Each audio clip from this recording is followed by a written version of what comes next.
Hello everyone, स्वागत है हमारे यूट्यूब चैनल एसएससी वॉल्ट में। तो आज की इस वीडियो में मैं आपको एक इंपॉर्टेंट टॉपिक के बारे में बताना चाहता हूँ जो कि किसी ने अभी तक यूट्यूब में डिस्कस भी नहीं किया और इसके बारे में बताया भी नहीं है। तो हाल ही में हम लोग बहुत सारे वैकेंसीज, ऑफलाइन वैकेंसीज का फॉर्म फिलअप करते हैं, पोस्ट के द्वारा भेजते हैं, पर किसी को पता नहीं रहता कि उस एग्ज़ाम में क्वेश्चन कैसे आने वाले हैं और उस एग्ज़ाम का क्वेश्चन पैटर्न एग्जैक्टली होता क्या है।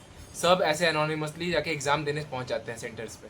बट मैं आपको आज बहुत ही सीरियसली और बहुत ही सही से, एकदम सही तरीके से बताने वाला हूँ कि एग्जैक्टली हम लोग का क्वेश्चन पैटर्न होता कैसे है। और मैं खुद भी जब सिलेक्शन लिया था तो उसमें कैसे क्वेश्चन पैटर्न थे उसके बारे में मैं आपको आज डिस्कस करके बताऊंगा।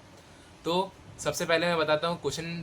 बेसिकली हम लोग के वक्त में 150 मार्क्स के क्वेश्चन थे, जिसमें 50 मार्क्स का आपको रीजनिंग देखने को मिल जाता है, 40 मार्क्स का आपको जीके देखने को मिल जाता है, 30 मार्क्स का इंग्लिश और 30 मार्क्स का मैथ देखने को मिल जाता है। ऐसा पैटर्न था मेरे वक्त में जब क्लर्क का वैकेंसीज के लिए फुलअप हो रहा था तब।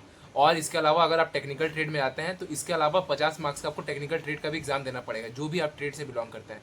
वो हो सकता है इलेक्ट्रिशियन, वो हो सकता है फिटर, वो हो सकता है आपका ड्रॉट्समैन, और या फिर जो भी हो सकता है। और अगर आप फायरमैन वगैरह में है तो आपको ये 150 मार्क्स का एग्जाम देना है, इसके बाद पीएमटी के लिए जाना पड़ेगा।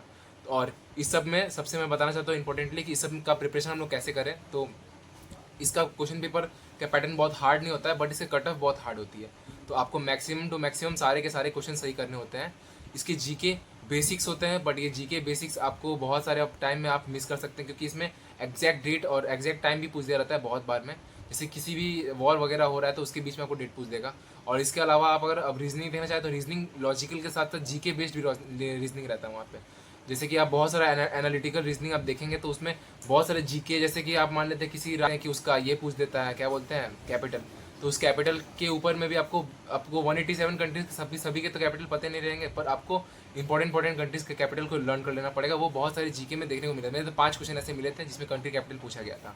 और इसके अलावा मैं डिस्कस करूँ तो इंग्लिश के बारे में, तो इंग्लिश बेसिकली बहुत ही ईजी भी थे, और बोल सकते हैं अगर आपको इंग्लिश अच्छा नहीं रहेगा तो आपको अच्छे से प्रिपरेशन करना बहुत ज़रूरी होता है। तो रीजनिंग इंग्लिश का मैं बताता हूँ। तो इंग्लिश बेसिकली आपका बहुत सारा सिनोनिम्स एंटोनिम्स से भरा हुआ था। सब्जेक्ट प्रेडिकेट भी पूछे गए थे, बहुत सारा एरर्स, फिर आपका वॉइस चेंज नरेशन वगैरह भी पूछे गए थे।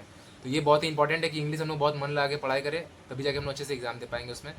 और 30 के 30 क्वेश्चन अगर हम लोग इंग्लिश सही करेंगे तो वो हम लोग के लिए बहुत बेनिफिशियल रहेगा।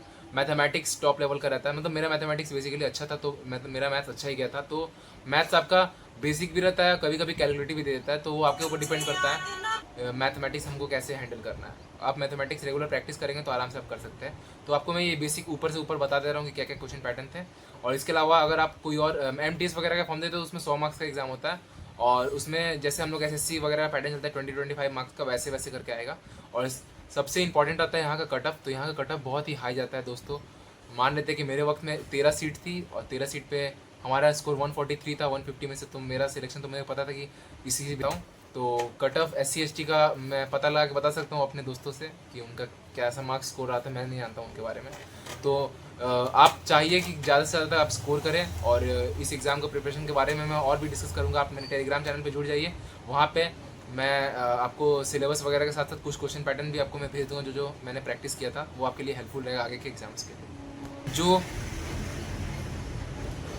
तो दोस्तों, जो मिथ रहता है कि ऑफलाइन वैकेंसीज में बहुत कंपटीशन कम रहती है, तो मैं आपको बता देता हूँ ऐसा कुछ नहीं होता है। जैसे कि आप जानते हैं कि हाँ ऑफलाइन का फॉर्म भरा जा रहा है, वैसे कि बहुत सारे इंडिया के कैंडिडेट्स जानते हैं कि हाँ ऑफलाइन फॉर्म भरा जा रहा है। तो मेरे यहाँ पे 13 पोस्ट के लिए लगभग 2800 के लगभग में फॉर्म फिलअप हुआ था, और लगभग 2600 से लेकर 2500 आदमी वहाँ पे एग्ज़ाम देने भी पहुँचे थे।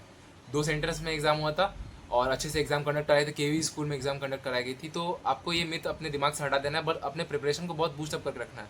और ये नहीं कि हड़बड़ा जाना है कि इतने लोग हैं कैसे सिलेक्शन होगा, ऐसा कुछ। आप अच्छे से एग्जाम दे के आएंगे तो आपका ज़रूर सिलेक्शन होगा। और इंडियन आर्मी से बहुत वर्क कर रही है कि आपका एग्जाम बहुत इन्फ्लुएंट हो, और ये जो पेपर लीक वगैरह चल रहा है उस हिसाब से हम लोग का एग्जाम ना हो। वहाँ पेपर लीक जैसा कोई सिस्टम नहीं रहता है, एकदम परफेक्टली आप एग्जाम दे पाते हैं। OMR बेस्ड पेपर रहता है, और आपको समय 2 घंटा दिया जाएगा। आप अच्छे से एग्जाम देंगे तो आप आराम से स्कोर कर पाएंगे और अपने आपको सिलेक्टेड पाएंगे। और आगे आपको जो भी क्वेश्चन है वो आप हमको कमेंट सेक्शन में भेज सकते हैं, उसके बेसिस में मैं नेक्स्ट वीडियो लेके आऊँगा। और फास्ट से फास्ट में वीडियो लाने की कोशिश करूँगा, क्योंकि ऑफिस आवर्स की वजह से बहुत ही दिक्कत हो जाता है वीडियो लाने में। तब तक के लिए जय हिंद, बाय।